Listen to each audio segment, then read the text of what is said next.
My name is Sarah and I'm an ER nurse. My life revolves around a schedule of controlled chaos, and I often find myself driving home from the hospital well after midnight. I'm used to the quiet roads, the sleeping houses, the feeling of being one of the few people awake in the world. I thought I was immune to the anxieties of a late-night drive. A single, rainy night in October proved how wrong I was. I was driving home after a brutal 12-hour shift. A thick, disorienting fog was rolling in, mixing with the drizzling rain and turning the familiar country roads into a slick, blurry nightmare. My route took me down a long, unlit stretch of road that cut through a dense, dark forest. As I came around a sharp bend, my headlights illuminated a car that had run off the road and was nose down in a muddy ditch. Steam was pouring from its crumpled hood. Standing beside the wreck, drenched and looking dazed, was a woman, and my training as a nurse kicked in immediately, overriding any sense of caution. I pulled over, threw my hazard lights on, and ran to her. She was young, maybe in her early 20s, and she had a nasty-looking cut on her forehead. She was shivering, either from cold or shock. "Are you okay? Are you hurt anywhere else?" I asked, switching into my professional ER mode. She just stared at me, her eyes wide with a fear that seemed deeper than just a car accident. "I'm okay," she whispered, her voice trembling. "My phone is broken. I need to get away from here." "Of course," I said. "My name is Sarah. Let me get you in my car, and I'll take you to the next town. We can call the police and an ambulance from there." And she introduced herself as Alice. She was strangely quiet as I helped her into the back seat of my car, insisting she didn't want to get blood on the passenger seat. I gave her a blanket from my emergency kit and pulled back onto the road. The fog was thicker than ever, my visibility reduced to just a few feet beyond my hood. As we drove, an unnatural cold began to fill the car, a deep chill that had nothing to do with the autumn night. I cranked up the heat, but it didn't seem to make a difference. I tried to make small talk to keep her calm. "So, what happened back there, Alice? Did you hit a deer?" She was silent for a long moment. "Something like that," she finally whispered. Her answers were short, strange, and oddly formal. Oddly, as I glanced at her in the rearview mirror. She wasn't looking at me or out the front window. She was staring intently out the back window, at the dark, empty, fog-shrouded road behind us. Her entire body was tense, coiled like a spring. "Are you expecting someone?" I asked, a new kind of unease creeping over me. She didn't answer, just kept her wide, terrified eyes fixed on the road behind us. I started to get the distinct prickling sensation that we were being followed, that her accident wasn't just an accident. I was no longer a good Samaritan, I was a getaway driver, and I had no idea what we were fleeing from. "Alice, you need to tell me what's going on," I said, my voice firm. "Who are you running from?" She finally turned her gaze from the back window and met my eyes in the rearview mirror. Her face was ashen. "He found me," she whispered, her voice cracking with pure terror. At that moment, a pair of powerful headlights materialized out of the fog behind us, appearing seemingly out of nowhere. They belonged to a large, old, dark truck, the kind with a massive, intimidating grille. It was coming up fast, its high beams cutting through the fog and blinding me. Alice let out a small, choked sob and curled into a ball in the back seat. The truck was on my bumper in seconds, its horn blaring, a sound that was shockingly violent in the quiet night. I sped up, my heart hammering against my ribs, but the truck stayed glued to my rear. "Don't let him take me back," Alice was crying from the back seat. "Please, please don't let him take me back." And the truck swerved into the oncoming lane and pulled up alongside me. I risked a glance over. I couldn't see the driver's face, just a dark, hulking silhouette. The truck then began to force me off the road, pushing my smaller car towards the muddy shoulder and the dense line of trees. I had no choice. I slammed on the brakes, and my car skidded to a halt on the wet asphalt. The truck stopped just ahead of us. For a moment there was silence, broken only by the sound of the rain and Alice's terrified whimpering. A tall, shadowy man got out of the truck. He moved with a calm, unhurried purpose that was more terrifying than any frantic rage. He walked to my car. He didn't even look at me. He walked straight to the back passenger door and opened it. "It is time to go home now, Alice Quar," he said, his voice a low, cold, and utterly dispassionate monotone. He reached in and gently but firmly took Alice by the arm. She didn't fight. She just went limp, all the terror seeming to drain out of her, replaced by a hollow resignation. He pulled her out of my car and led her back to his truck. As he was about to open her door, he turned and looked at me for the first time. In the glare of his headlights, I saw his face. It was grim and weary. "Thank you for bringing her back," he said, his voice flat. "She gets out sometimes." He put her in the truck, got in himself, and drove away, disappearing back into the fog as quickly as he had appeared. I sat there for a long time, my body trembling, my mind reeling. When my courage finally returned, I turned my car around and drove back to the scene of the accident. The ditched car was gone. There was no broken glass, no skid marks, no sign that an accident had ever happened. I finally understood. I hadn't been an unwitting participant in a domestic dispute. I had been an unpaid, unknowing bounty hunter, tasked with retrieving an escapee from something, or somewhere, far worse than a simple car accident. My name is Jake, and I have a terrible sense of direction. This is why I have always put my complete, unshakable faith in technology. My phone's GPS is my compass, my map, my guide. It has never led me astray. Until the night it led me to Sycamore Creek. I was driving to a friend's wedding in a remote part of rural Virginia. I was running late, of course, and the sun was beginning to set, painting the rolling hills in dramatic shades of orange and blood red. My GPS, in its calm, synthetic voice, suddenly announced, "A faster route is available. In 200 feet, turn right onto Sycamore Creek Road." I looked. The road was a narrow, unpaved dirt track that plunged almost immediately into a dense, dark canopy of forest. It looked less like a road and more like a forgotten logging trail. My instincts screamed at me to stay on the paved highway, but the GPS insisted this route would save me 30 minutes. I was late. I was trusting. I made the turn. And the change was immediate. The last of the sunlight was snuffed out by the thick, interlocking branches of the trees above. The temperature seemed to drop 10 degrees. The road was rough, my car bumping and jostling over ruts and stones. I drove for what felt like miles, deeper and deeper into a forest that was unnaturally dark and silent. I realized I could no longer hear the familiar sounds of birds or insects. There was only the crunch of the tires on the dirt and the hum of my own engine. My GPS screen, which had been my only source of comfort, began to glitch. The map flickered, the blue line of my route dissolving into a scramble of pixels. Then, the screen went blank, replaced by a single, ominous message. No signal. A knot of panic tightened in my chest. I was on an unknown road, in the middle of a forest that felt fundamentally wrong, with no map and no way to call for help. The trees themselves were strange, an unfamiliar species with dark, almost black bark, and leaves so dense they blotted out the sky. I passed a few abandoned-looking houses, dilapidated structures with dark, vacant windows that looked like eye sockets in a skull. I had been driving for nearly an hour. According to the original GPS estimate, I should have reached a main road by now, but I was only deeper in the woods. I decided to turn around. I found a spot wide enough to make a 3-point turn, but when I turned my car around to face the direction I had come from, my blood ran cold. The road was gone. Behind me was not a dirt track, but an impenetrable solid wall of the same black-barked trees, and it was impossible. I got out of the car, my flashlight beam shaking, and walked to the spot where the road should have been. There was no sign of it, just ancient, gnarled trees and thick undergrowth.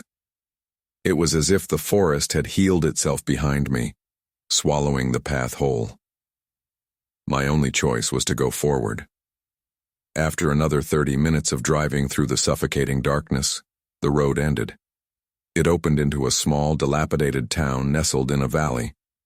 A single buzzing streetlight illuminated a main street lined with 19th-century-style storefronts, their signs faded and peeling.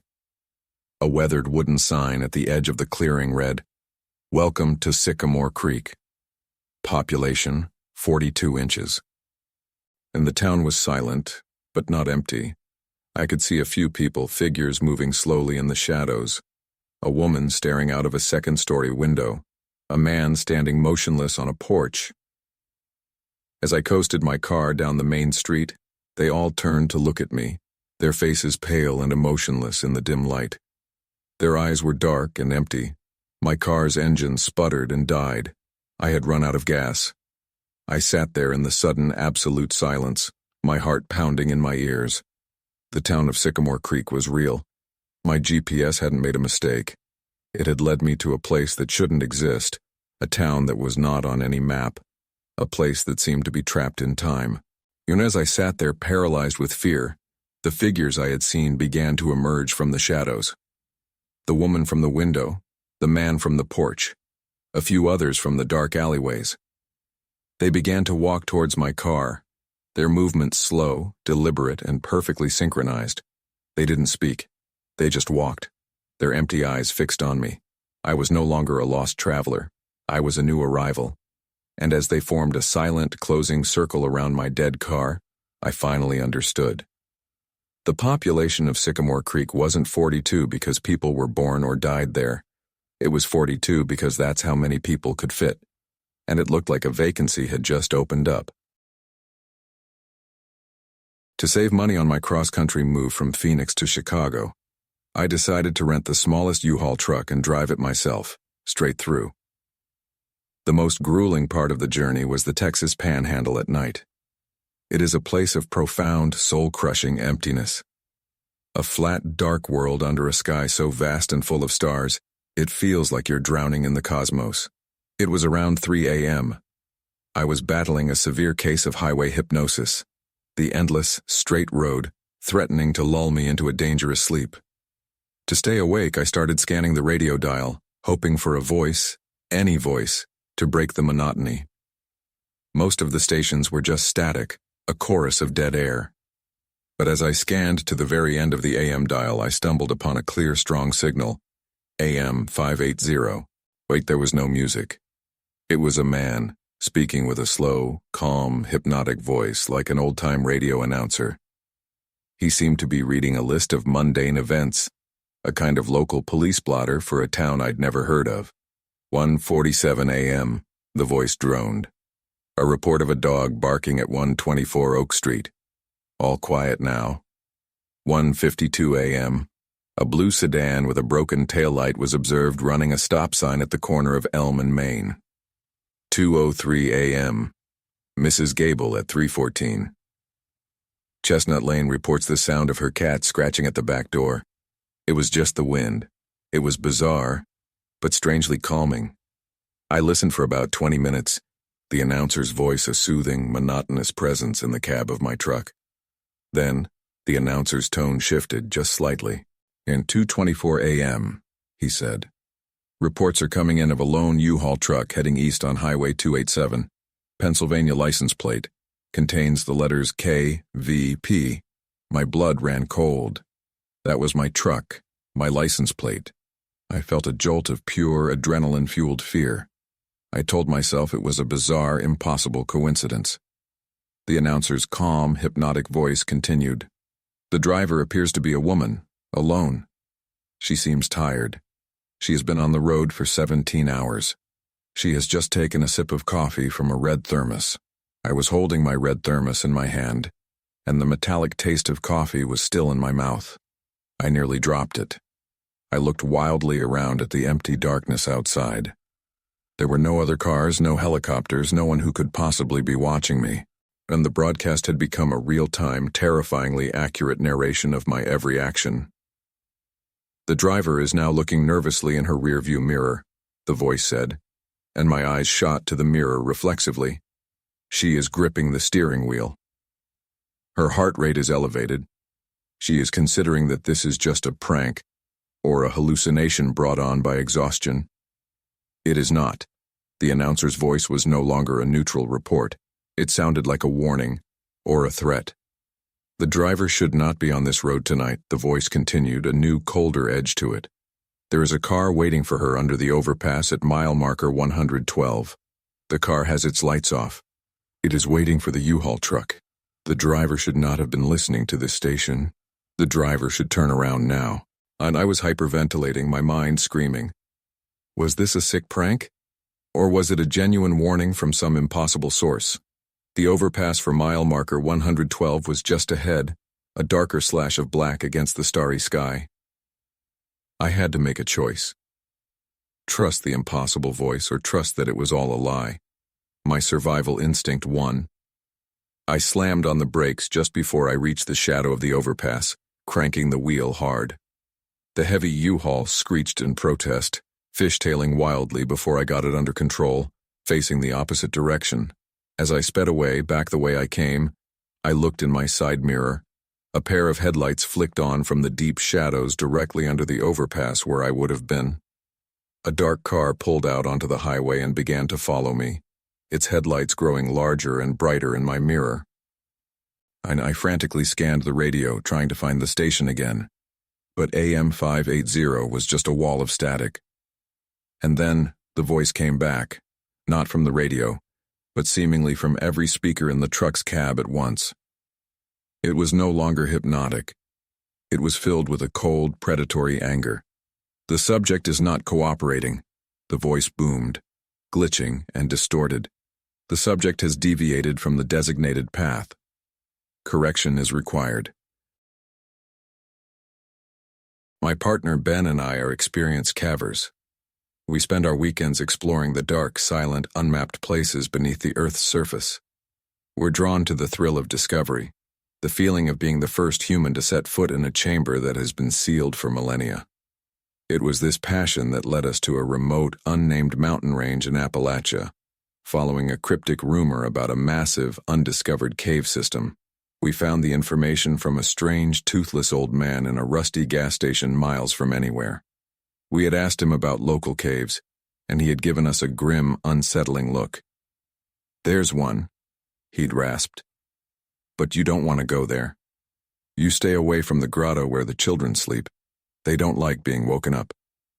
His warning, which we dismissed as local folklore and superstition, sounded more like an invitation to us. And we found the cave entrance just where he'd said it would be, a dark, gaping maw hidden in a thicket of rhododendron. As we ventured deeper, we were awestruck. The cave was stunningly beautiful, a pristine wonderland of intricate calcite formations, flowstones that looked like frozen waterfalls and delicate soda straws hanging from the ceiling. But the silence was what was most remarkable. It was absolute. There were no dripping sounds, no bats, no cave crickets. It was a dead, perfectly soundless space, as if the very air was too ancient and heavy to carry a vibration. After hours of exploration, following a long, narrow passageway, we emerged into it, a massive cathedral-like cavern, so huge our headlamps could barely illuminate the far walls. It was the grotto. The walls of the vast cavern were lined with hundreds, perhaps thousands, of small, child-sized alcoves, carved from the rock as if by hand. And in each alcove there was a small humanoid figure curled up as if sleeping. We moved closer, our hearts pounding with the thrill of discovery. They looked like statues carved from a pale, smooth limestone, and they were perfect in every detail. We could see the delicate folds of their simple, tunic-like clothes, the peaceful expressions on their childlike faces, their tiny hands curled into fists. It was breathtaking and deeply eerie. We thought we had discovered some kind of ancient ritualistic burial site of a lost civilization. Ben, a photographer, raised his camera. "I have to get a shot of this," he whispered, his voice filled with awe. "Maybe you shouldn't," I whispered back, a primal, superstitious fear gripping me. The old man said, "It's just a story, Sarah," he said. And before I could stop him, he took a picture. The brilliant, instantaneous flash of the camera illuminating the entire cavern for a split second. And the moment the flash went off, a horrifying, collective, silent gasp seemed to echo not in the air, but inside our own minds. A low, humming vibration started to fill the cavern, a deep, resonant thrum that we could feel in our bones. We looked at the small stone figure Ben had photographed, and it began to move. We watched in absolute paralyzing terror as its stone eyelids, which had been perfectly sealed, began to grind open with a sound like stone scraping on stone, revealing dark, empty sockets where eyes should have been. It slowly, jerkily turned its head to look at us. Then another one moved, and another. All around the vast, circular grotto, the statues were waking up. They were not statues, they were petrified, sleeping entities, and we had just sounded their alarm clock with a flash of light. The locals' warning wasn't folklore.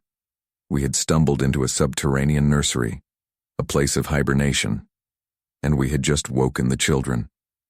And they began to uncurl themselves from their alcoves, their small stone limbs moving with a horrifying stop-motion grace.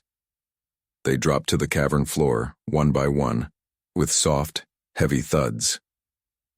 They all turned their featureless faces towards us, the two living, breathing sources of heat and noise in their silent, cold world. We didn't wait to see what they wanted. We turned and ran, back into the dark, narrow passageway we had come from. Our frantic escape was a claustrophobic nightmare. And behind us we could hear it, the sound of hundreds of small stone feet, scraping and clicking on the rock floor, a dry, chittering army, awake and hungry after a very, very long sleep. When I found the apartment, I thought it was too good to be true. It was a sprawling one-bedroom in a beautiful, historic pre-war building, the kind with ornate moldings and hardwood floors that groaned with history. The rent was far below market value. The landlord, a weary-looking man named Mr. Fisker, explained why. The previous tenant, an elderly woman named Alara, passed away in the apartment a few months ago, he said quietly, peacefully, in her sleep. But it's something I have to disclose. I was a rational person. A peaceful death didn't spook me. I took the apartment immediately. The layout was a bit strange, a relic of a different era. There were an unusual number of closets, and in the back of the kitchen pantry, a small square door that had been painted and plastered shut. Mr. Fisker explained it was an old, sealed-off dumbwaiter shaft. Been closed up for 50 years, he'd said. Just ignore it. For the first month, the apartment was a dream. I loved the space, the history. Then the small, inexplicable things began to happen. I'd come home from work and be hit by a faint but distinct scent of lavender perfume in the living room, a scent that wasn't mine. I'd be lying in bed, in the profound silence of the old, well-built building, and I would hear a soft, shuffling sound on the hardwood floor in the hallway, like someone in felt slippers taking a slow, cautious walk. At first I blamed my own senses. The building was old, I told myself. Smells and sounds travel in strange ways. But the incidents became more personal, more deliberate. I'd leave a book on the coffee table, open to the page I was reading.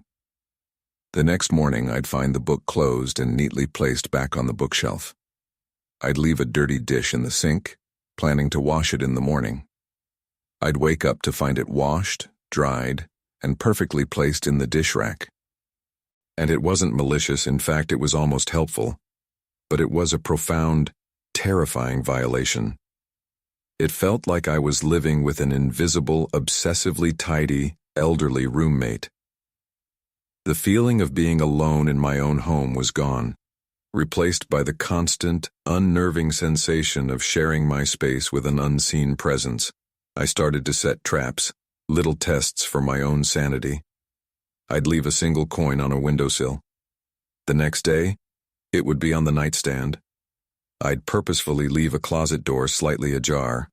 I'd return to find it firmly shut. Every test confirmed the same horrifying truth. I was not alone. I spoke to one of the older residents in the building, a woman who had lived there for over 40 years. I asked her about Alara, the woman who had died in my apartment, Oh, Ilara was a sweet soul, but very particular, the neighbor told me. A complete recluse in her final years, never left the apartment, hated having her things moved. She believed the house had a life of its own. The idea that I was being haunted by the ghost of a neat freak was bizarre, but I started to adapt to it, a strange, silent truce with my spectral roommate. I started putting things back where I found them, making sure the apartment was tidy before I left. The strange occurrences seemed to lessen. The peace was shattered one cold Tuesday night. I had taken a long, hot shower. When I stepped out, the bathroom mirror was thick with steam. As the steam began to clear, I saw that words had been written in the condensation, as if by a finger. 2 words in a shaky, elegant script. My home. I felt a jolt of pure, cold terror. This was no longer a benign presence. This was a claim, a territorial assertion. I didn't feel safe anymore. I decided to pack a bag and stay at a friend's place for the night. I ran into my bedroom, grabbing clothes, my hands shaking. As I was about to leave, I heard a sound that was not a gentle shuffle or a closed door, and it was a loud, rattling mechanical sound coming from inside the walls of the kitchen. It was the sound of the old sealed dumbwaiter, its gears grinding, its ropes straining, as the small elevator car was slowly being pulled upwards between the walls. It stopped at my floor with a heavy thud. I stood frozen in the hallway, listening. A moment of silence. And then I heard a new sound, a soft, scraping noise, coming from inside my kitchen pantry. It was the sound of plaster and old paint breaking. The sealed dumbwaiter door, the one that had been closed for 50 years, was being slid open from the inside. In that horrifying moment, I finally understood. I wasn't living with a ghost. Ilara, the woman who had supposedly passed away peacefully, had never left. She had faked her death, or someone had helped her fake it, and for months I had been living with a woman who was using the building's hidden passages, its dumbwaiter system, to move in and out of my apartment at will, a place she still considered her own. She wasn't a spirit haunting my home. She was a living, breathing person who had just come back to reclaim her territory, and I was standing between her and her front door. For 3 summers during college, I took a job that most people would consider either a dream or a nightmare. I was a fire lookout in the remote Flathead National Forest in Montana. My home was a small 14 by 14-foot cabin with glass windows on all sides, perched on top of a 100-foot-tall steel tower. My nearest human neighbor was at another tower, 15 miles away, a tiny speck I could only see on the clearest of days. My only contact with the outside world was a crackly radio check-in every morning and evening. The first summer was magical. The isolation was profound, but it was a beautiful, peaceful solitude. I felt like the king of my own private world, a silent observer of a vast green sea of trees under an endless sky. I learned the rhythms of the forest, the patterns of the wildlife, the way the light changed on the distant mountains. I grew comfortable in the silence. But the paranoia started during my second summer. It was a common affliction for lookouts, something the old-timers called cabin fever, even in the heat. You're alone for so long, your mind starts to play tricks on you. I started to get the feeling I was being watched. I'd be scanning the horizon with my binoculars and feel a prickle on the back of my neck, a distinct sense of being observed from the forest floor below. I'd scan the clearing at the base of my tower, but I'd never see anything. Then I started finding the stone pyramids. Every few mornings I'd go down the long, rickety ladder to fetch water from the cistern, and I'd find a small, perfectly constructed pyramid of stones at the base of the tower. 3 flat stones on the bottom, 2 in the middle, 1 on top. They weren't there when I had locked myself in for the night. Someone, or something, was visiting my tower in the dead of night and leaving these strange, silent calling cards. And I reported it during my evening check-in. My supervisor, a gruff but kindly man named Frank, was unconcerned. "Probably just some hikers, Ben." His voice crackled over the radio. "They get lost, see your tower, leave a sign. Don't you worry about it." But they weren't hikers. Hikers don't move without a sound in the middle of the night. One morning, after a night of heavy rain, I found a single, large, bare footprint in the soft mud near the base of the ladder. It was not mine. It was longer and narrower than a normal human footprint, with toes that seemed too long. The feeling of being watched was no longer a paranoid fantasy. It was a terrifying certainty. I was a goldfish in a bowl, a solitary figure in a glass box, and something was down there in the woods patiently observing me. My third summer was my last. The incidents escalated. One evening, just after sunset, I was scanning the tree line and I saw him for the first time. It was just a flicker of movement, but I focused my binoculars on the spot. A man was standing at the edge of a distant clearing, partially hidden by a tree. He was tall and unnaturally thin, and he appeared to be wearing nothing but a pair of ragged shorts, despite the cool mountain air. He was staring directly at my tower. As I watched, he raised a long, thin arm and seemed to wave, a slow, deliberate motion. I felt a wave of nausea. I did not wave back. The final night came a week later. A massive thunderstorm, the worst of the summer, rolled in without warning. The sky turned a bruised purple-black and the wind howled, making my tower sway and groan like a ship in a storm. A lightning strike hit a transformer somewhere miles away, and my radio went dead with a final static-filled squawk. I was completely, utterly cut off. And I sat in my glass room, watching the forest be illuminated in brilliant, terrifying flashes of lightning. And in one of those flashes, I saw him. He was no longer in the distant clearing. He was at the base of my tower, standing in the center of the clearing, his head tilted all the way back, staring straight up at me. He was just a silhouette, but I could feel the intensity of his gaze, a palpable force even from 100 feet up. I watched in pure animalistic terror as he walked with a calm, deliberate stride to the base of the tower's long metal ladder. And he started to climb. The storm was raging, but I could hear it. The soft, wet slap, slap, slap of his bare feet on the metal rungs. It was a slow, steady, inexorable rhythm, a countdown to my doom. I scrambled to the trapdoor in the floor, the only entrance to my cabin, and threw the heavy bolt. I shoved my heavy desk and chair on top of it. It wouldn't be enough, and the slapping sound got closer and closer until it was right beneath me. Then it stopped. I waited, holding my breath, my entire body trembling. A low, guttural humming sound started, a vibration that seemed to come right up through the floor. It was a sound of pure alien intelligence. Then a single, long, pale finger, impossibly thin, poked through the small gap between the trapdoor and the floor. It wiggled like a worm, feeling the air.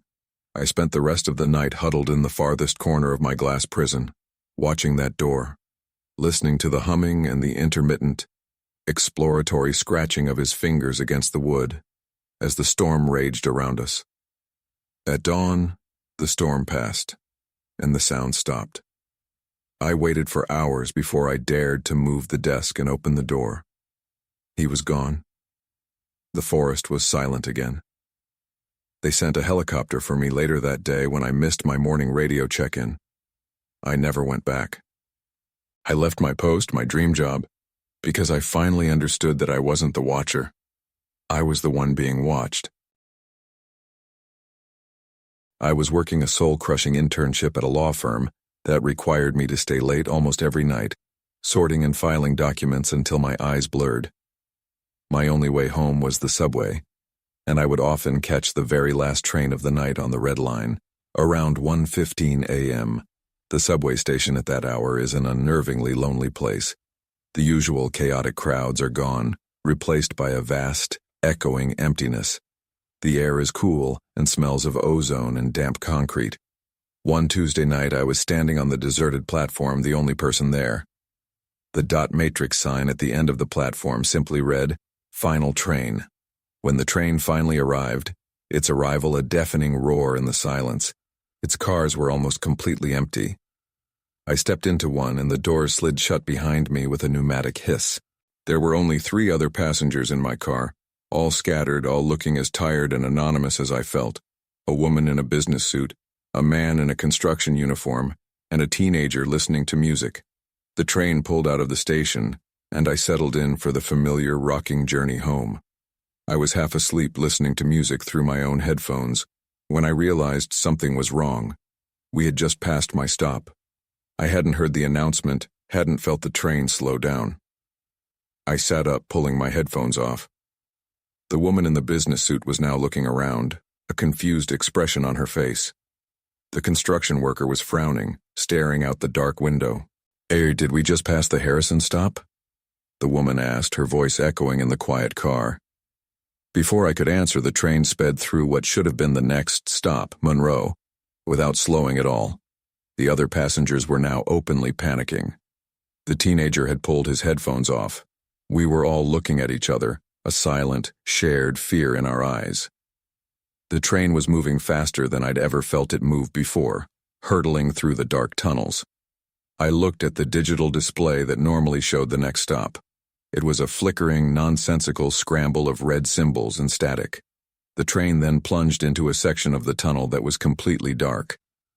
The lights inside our car flickered erratically, buzzing and dimming, casting strobing, nightmarish shadows. The familiar, modern-looking tunnel walls were gone, replaced by old, grimy, circular brickwork I had never seen before. We were not on the red line anymore.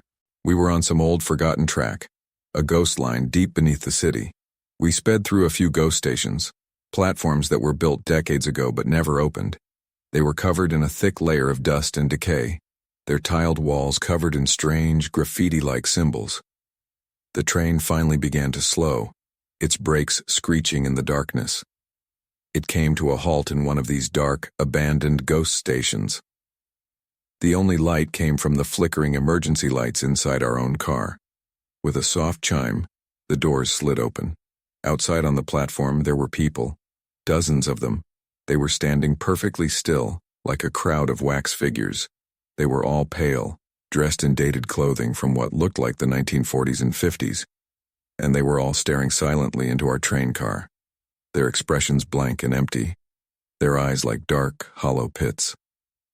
No one on our car moved, no one breathed. We were a tableau of modern life, being observed by an audience of the dead. Then, one by one, the silent people on the platform began to step onto the train. They didn't look at us. They moved with a slow, deliberate, weightless grace, their shoes making no sound on the floor. They took the empty seats, facing forward, their hands folded neatly in their laps. The doors slid shut. The train began to move again, pulling away from the silent, watching crowd on the platform and plunging deeper into the unknown darkness. Our car was now full.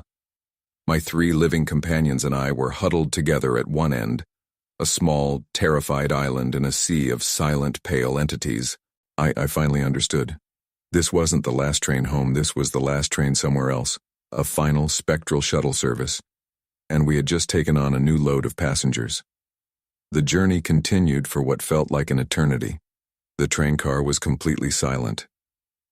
Then, one of the pale figures, a woman in a faded floral dress sitting across from me, slowly turned her head, the motion stiff and unnatural. She looked directly at me. Her face was blank, but her dark, hollow eyes were filled with a profound, ancient sadness.